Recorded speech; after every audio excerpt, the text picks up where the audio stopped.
Վիրահատությունը բավականին պարզ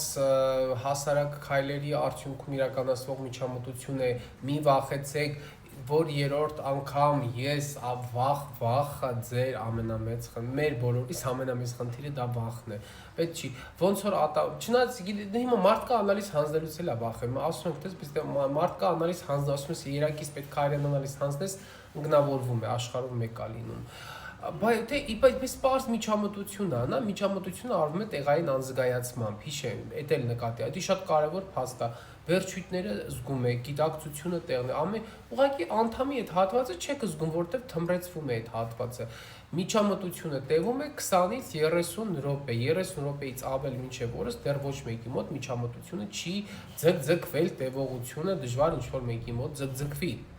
Եվ վիրահատությունից հետո ընդամենը մոտապես 1.5-2 ժամ մնում եք հիվանդանոցում եւ դուրս եք գրվում գնաք տուն։